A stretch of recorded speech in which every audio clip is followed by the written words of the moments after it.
Happy New Year. First and foremost, I want to thank you for taking the time to come to these education sessions. The City of Fort Worth is blessed to have employees that work tirelessly for our community. You are dedicated to making our city the best place to live, work, and raise your families. I often feel like you live by Mayor Bob Boland's motto, to leave a place better than you found it. My promise to you when I first became mayor was to keep the pension fund solvent for all employees and all retirees, to maintain a defined benefit plan, and to protect the financial health and future of Fort Worth. That's why solving this pension issue locally is so important, and with your support, we can do that and keep it from going to Austin. I realize this is a deeply personal issue for our employees. Please know that we kept that at the forefront of our decision making, so that those of you who came before us and served Fort Worth will have a pension to rely upon for their families. I'm proud of the proposal that we have before you. It was possible because we all were able to come to the table.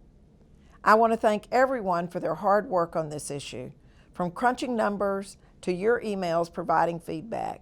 General employees, POA, Local 440, and of course City Manager Cook and his staff worked tirelessly.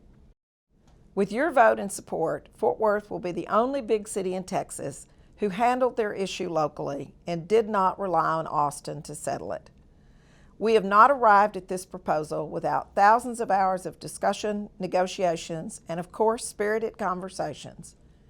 The most contentious portion of the discussion has always revolved around the COLA for eligible Blue Service employees and the preservation of the COLA for retirees. I'm proud to say there are no proposed changes to the retiree COLA. City leadership will dive into greater detail of the proposal before you. I feel confident these changes are the right decision in order to keep the pension fund solvent. As long as I'm mayor, my priority will always be to maintain this fund's solvency in a manner that is fair and equitable for everyone. Again, thank you for taking the time to come today. Please don't hesitate to reach out with questions or to further clarify any information you need. Remember, the vote is February 4th through the 22nd. You can find more resources online via the pension page and pension hotline. Thank you again. Thank you for coming today. This is a complicated topic, but it's really important to all of us, and we hope that you'll walk away with a better understanding of what the issues are and how we've come to the place where we are with the recommendation. Our theme is that local problem and local solution. Several of the other cities around the state have ended up down in the state legislature to get their problems solved, and I think that the city finds it to be really important that we, with the knowledge of our workforce and our issues, solve this problem here rather than relying and relinquishing that responsibility to the state, where it'll be legislators from all across the state who make decisions about benefit levels and contribution increases going forward. So that's the objective here. The state statute does require a vote of members for the contribution increases, as you'll see as we discussed today, which is how we hope to solve it here. However, if that vote is unsuccessful, then it is very likely that we will end up down at the state legislature to help us come up with a different solution. Again, a very personalized topic for everybody, so if we'll just keep the questions at a high level, and we'll try to get with you on very personal questions about your individual situation. There's also an email address that we've set up where you can email questions. We've got an FAQ, frequently asked questions document, that we're keeping out on the website that will continue to grow and evolve throughout this process, because we'll learn a lot in the course of these meetings too about what we're not being clear about in questions that we hadn't thought of. So feel free to use that as a location to send in your information as well, or your questions.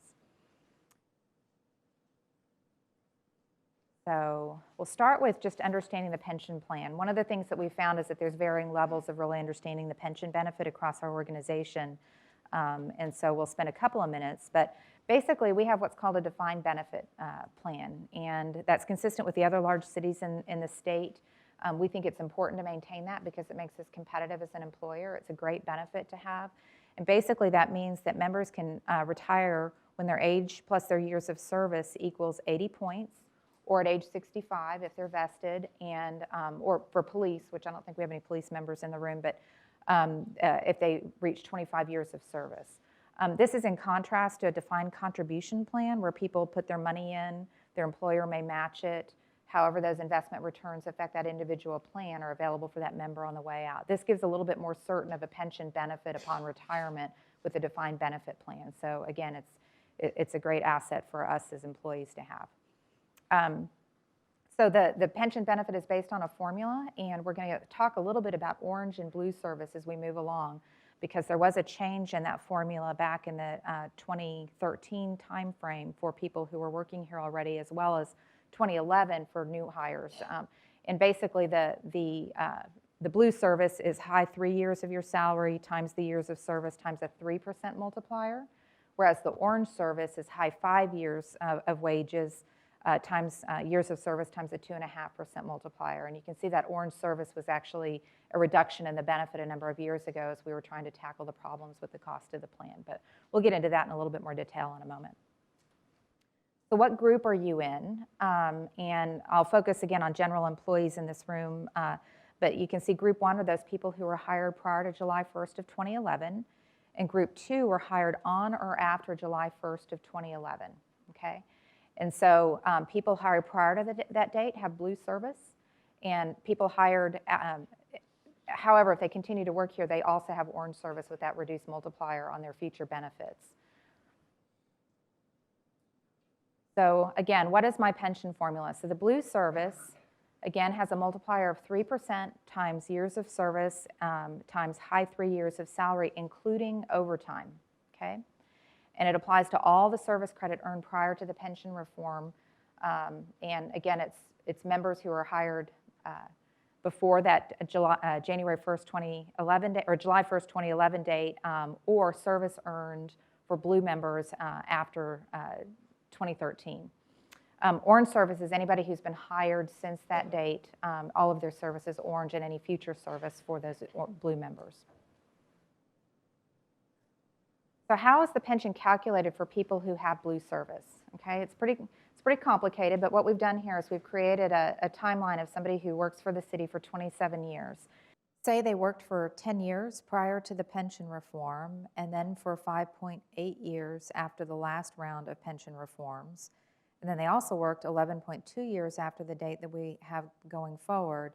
It's called a bifurcated benefit. And often, if you get your statement every year from the retirement fund, they actually do this calculation for you, where they figure out what the benefit would be for the blue service, and then what the benefit would be for that orange service to come up with what your total annual pension is. Okay.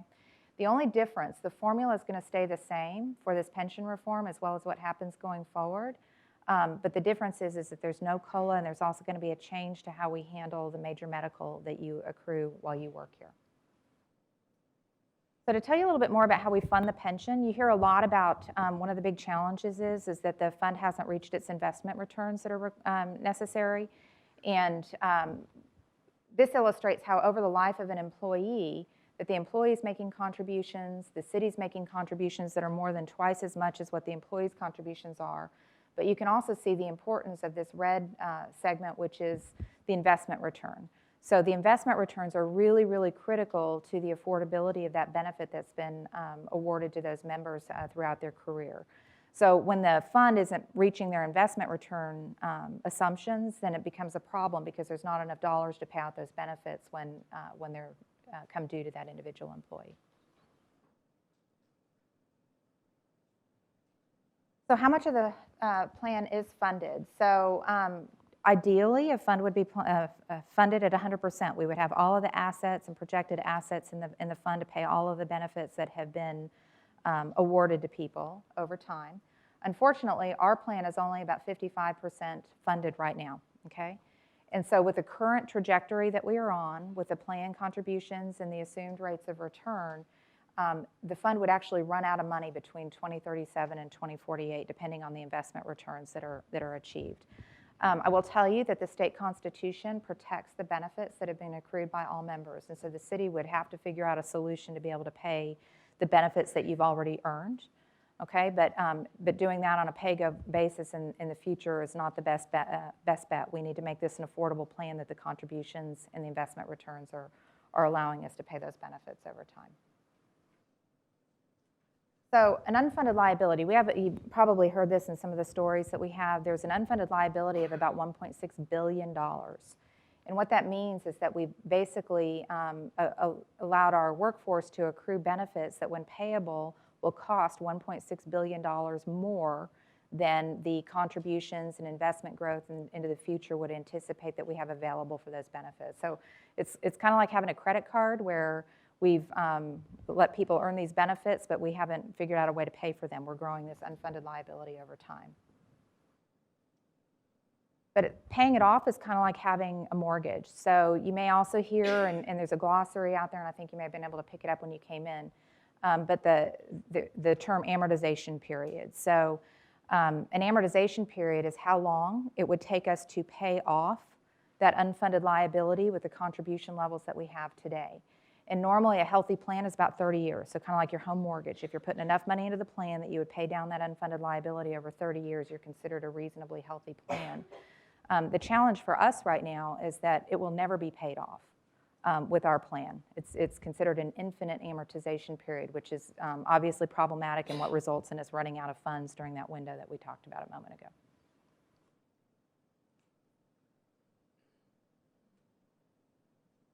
This is a teeny tiny little slide, but we will put it out on the website. One of the questions that we've had from a number of folks is how do we compare to other cities in terms of what our contributions are and what the city's contributions are, because as we ask for members to vote on a contribution increase, the concern is, are we competitive with those other cities? And what you can see is that right now the employee contributions for Fort Worth for general employees is 8.25%. You can see how high that contribution level has grown from in those other cities. It's 13.3% in Dallas for their general employees, over 15% in El Paso, and then Houston was at 9.2%. There's been some changes in Houston in recent years that, in the last year that make that not quite accurate with their current picture, but it gives you a sense of where we fit into the context of that. In addition, you can see that the city's contributions are slightly low compared to some of those other cities as well. We're currently just under 20% that we put in for our employees, and then Austin's at 24%. And so on. The lowest is Houston at 14.37, but there's a whole story behind how they've managed their debt associated with this.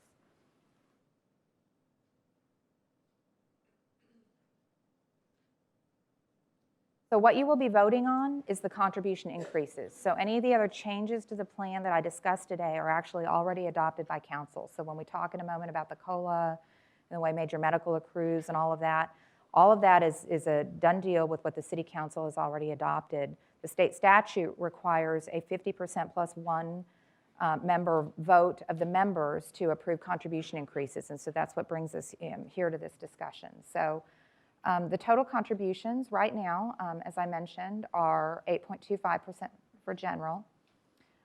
They're a little bit higher for police because a number of years ago when they adopted their 25 and out that they could all retire at 25 years of service, they paid up. Turns out that their increased contribution was insufficient to cover that entire cost, but that's why they're a little bit higher. And then you can see fire is commensurate with the general employees.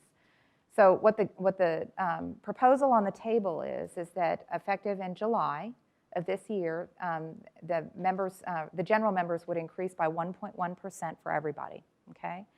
In addition, there would be a 0.7 increase for anybody with Blue service, and let me explain that a little bit. So people who have any Blue service at all have that older benefit that is at the higher multiplier and has a higher value than people who only have Orange service, right? There's also a survivor benefit that those Blue members get that the people who started and only have Orange service do not. And so one of the principles of all of the work that happened with the city manager and his task force was to try to have some equity of the differences between those groups and how their benefits are structured. And so what has been proposed, again, is 1.1% for all, but anybody with Blue service would pay that additional 0.7% for the number of years of Blue service that they have. Using myself as an example, I've been here 21 years, and 16 of those years are Blue service through October 1st, 2013. So for the next 16 years, or until I no longer work here, I'll be contributing an additional 0.7% in addition to my 1.1%. You can see also that the police officers would have a much higher contribution level. They're going to be going up from 8.73% all the way to 13.13% over time. Because of the size of their increase, that'll be phased in over a number of years compared to the general employees. And you can see how that happens, and the same with fire as well. The reason police and fire's increases are more is because they tend to stay with the organization longer. They have more people who retire and get a fully unreduced pension. So they basically cost the plan more. And so as a result of that, their contribution levels are higher to reflect that difference between them and general employees. Okay. And then the taxpayers, of course, the increase there would be from, we're going to go up 4.5% of what the city's contribution is. And so that's many millions of dollars in the annual budget that won't be available for other things. But the city's contribution will be going up to over 24% for generals and nearly 25% for police and fire. So,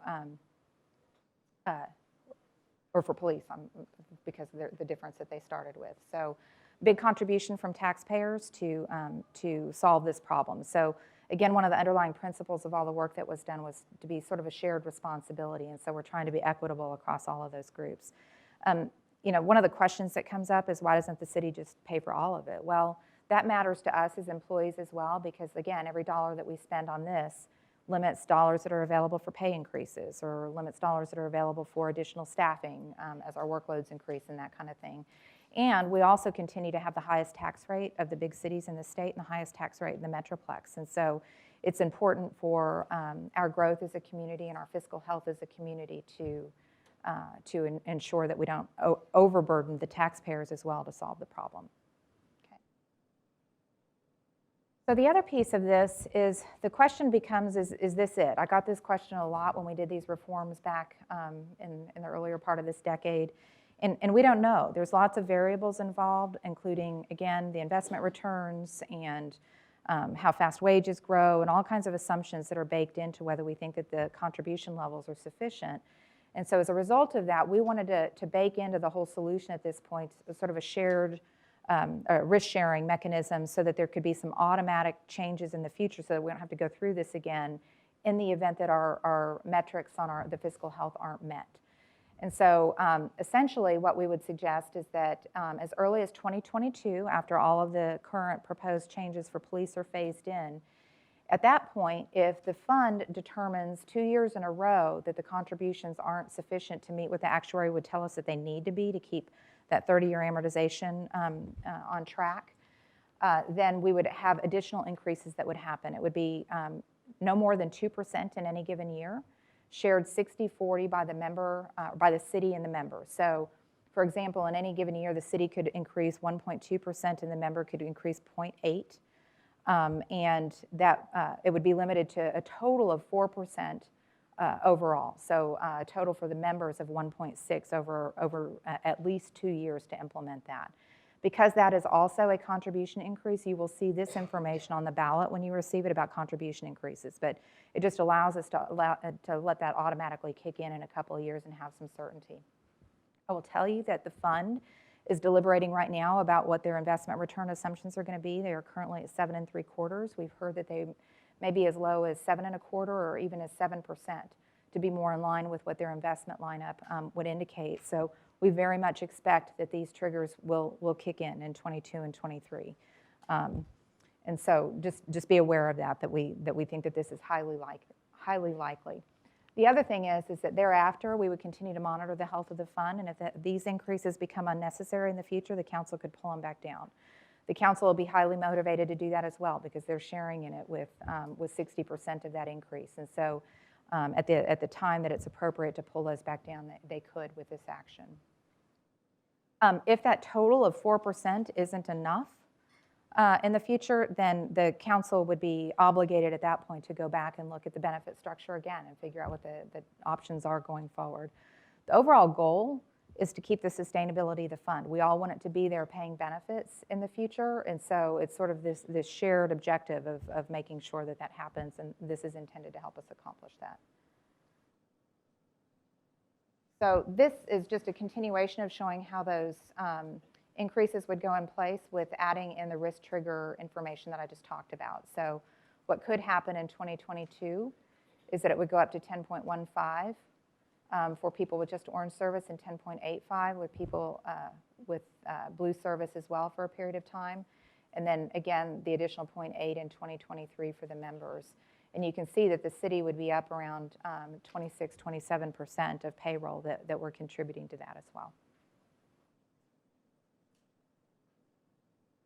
So the question is, so does this solve the problem? And again, lots of variables to know, but what we did do is we looked at a couple of different investment returns about what this would mean.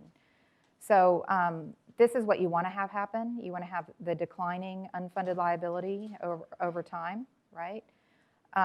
If they only earn 7%, you can see this top line is what that trajectory looks like, but here it reflects when those automatic risk triggers would kick in, and so you get to see this downward trend. That's what we're going for, is the downward trend. And so with all of the current assumptions about the plan, we do think that having these risk triggers in place puts us on good footing to reach the objective. So contributions on overtime. There's a lot of confusion in the organization about this, but back in 2011, 13, 15, those years when we were making changes by each employee group, we eliminated overtime from the calculation of all future service and the earnings that would be part of your formula, right? And so as a compromise for that, the employees quit making contributions on their overtime. So they no longer had that 8.25% held out of their check for the overtime that they earned. The city actually continued to make contributions for anybody who had blue service, because we knew there would be this long sort of tail of cost from that old service where the overtime would count. So the city did continue to make a portion of the contributions there. One of the suggestions that was made when we were meeting with the employee organizations is to, instead of some of the other ideas that were on the table, was to require employees to make contributions on their overtime again. Quite frankly, as I've been talking to the workforce, most people thought they were making them anyway, to be honest with you. But you will see on the ballot, because it's a contribution increase, but a consideration to increase and now apply that contribution to overtime.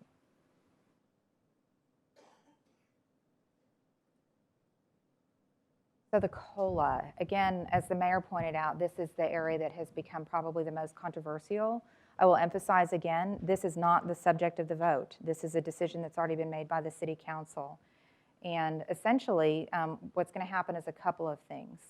Is that we will retain the current COLA level for any service through this summer for members who are either already retired or who retire or enter drop, which I'll describe more fully in a minute, by January 1st of 2021. That gives everybody 2 years to be able to enter retirement or drop and still have preserved your COLA.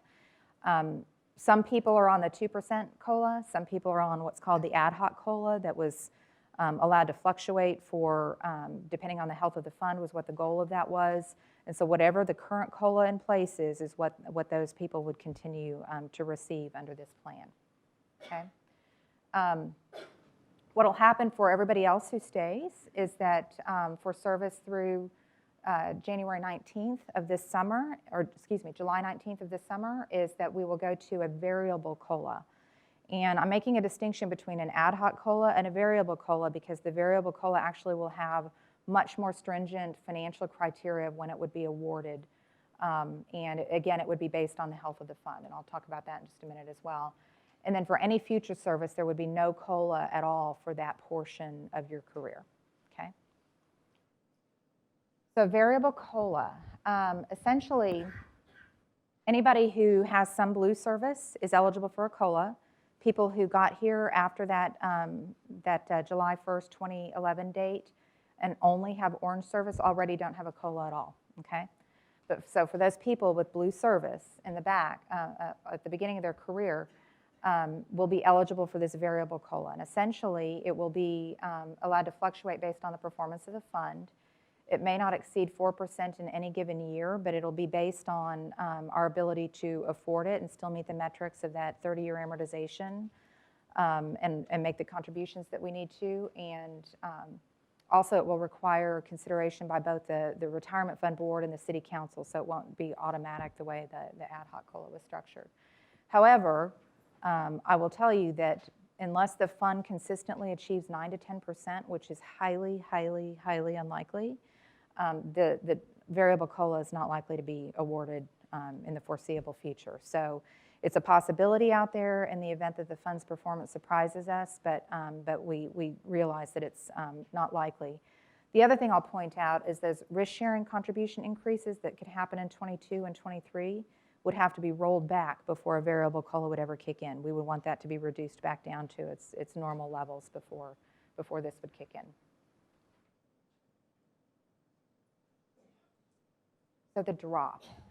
A lot of people who aren't near retirement have no idea what the drop is, but it's actually a pretty popular feature of our retirement plan. And essentially, it allows somebody who's eligible for retirement, so they've reached their 80 points, to enter the drop. And essentially, they freeze their pension formula at that point as if they were going to retire. So if you enter drop and you've got 27 years of service, then your formula is calculated based on your high 3 and high 5 salary at that time. And it's frozen in time, but you can continue to work for the city for up to an additional 5 years, drawing your regular paycheck, while your pension that you would have earned goes into an account for you over at the retirement fund, okay? And then when you actually separate from the city up to 5 years later, then you actually are able to draw that money out in a lump sum, or there's a couple other variables about how you can draw that money out. And so it's a good savings mechanism for people who are trying to give a boost to their retirement savings at the end. One of the considerations that was suggested is that some members of the organization would like to see that increase from a 5-year maximum to a 6-year maximum to allow people to accumulate a little bit of additional wealth, to deal with inflation protection and that kind of thing. And in the event that the contribution increases are successfully passed, then that 6th year will be added to the drop. Okay? Does everybody understand how that works?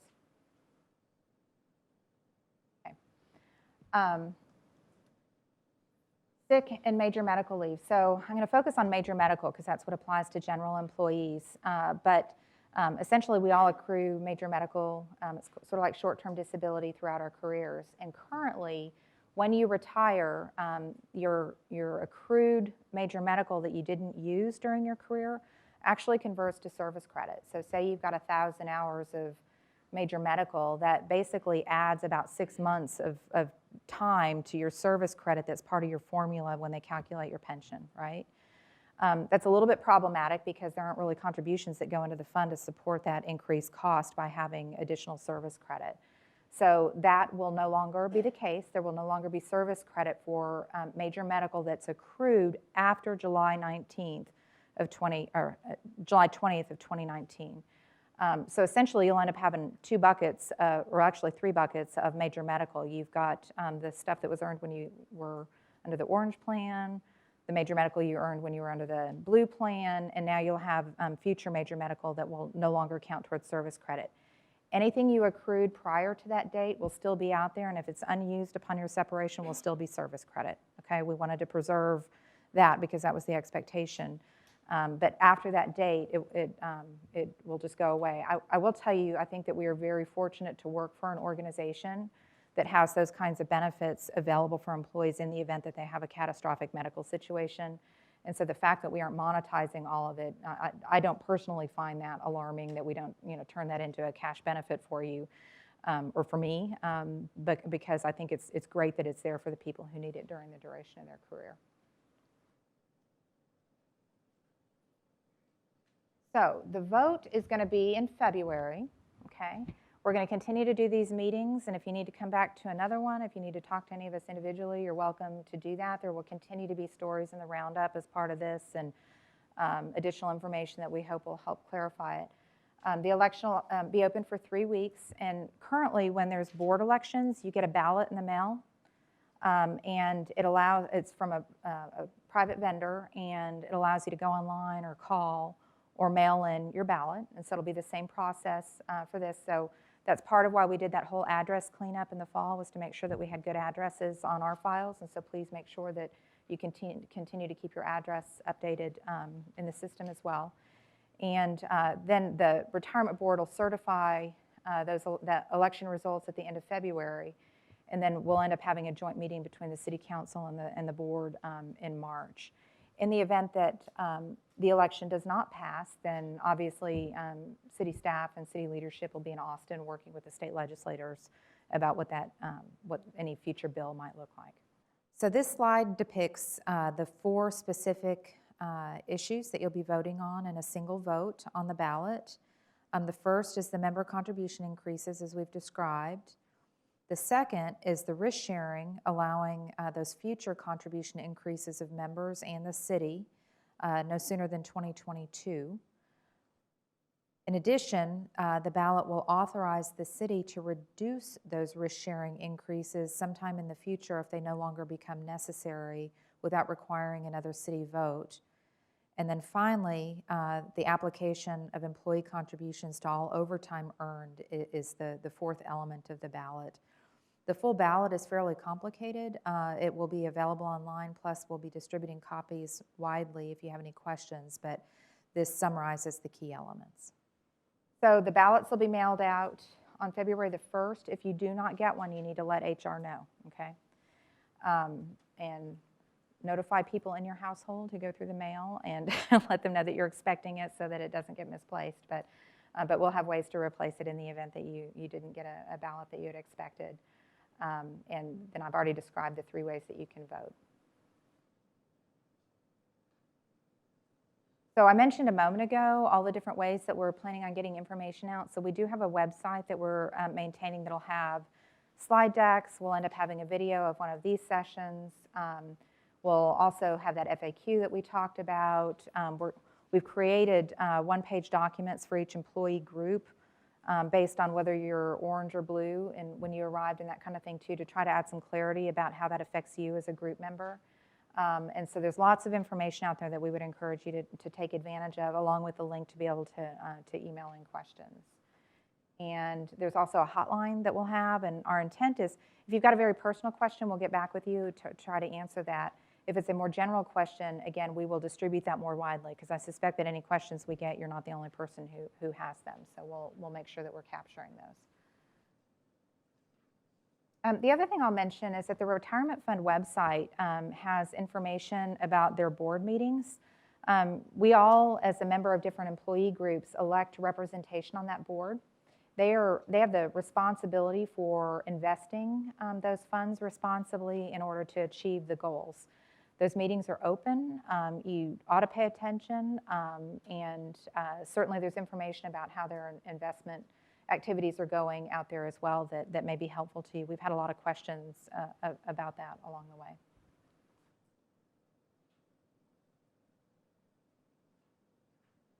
So a couple of important points is that, again, even though the contributions are changing, the formula is not, okay? So that the basic structure of the plan right now is staying the same. The changes for the contributions can only be approved by a majority vote. That'll happen in February. And then again, if we don't solve it here, we'll be with the state legislature trying to work through what a solution might look like over time. One other thing I always like to take an opportunity to talk to folks about is our 457 deferred compensation plan. Essentially, this is a vehicle for employees to be able to save pre-tax for retirement. It's a good way to have inflation protection when you retire. I think you can contribute up to like $18,000 a year, which is a stretch for most people, but you can contribute any amount below that. And the longer and more consistently you save, the more effective that vehicle is going to be for you. Fewer than half of our employees take advantage of this. And so we think it's really important for you to get yourself educated. They have contact people who will even come out and meet with you and talk to you about your personal financial situation and help you make some decisions about whether you're on track for your retirement goals. So we encourage people to take advantage of this benefit. Thank you.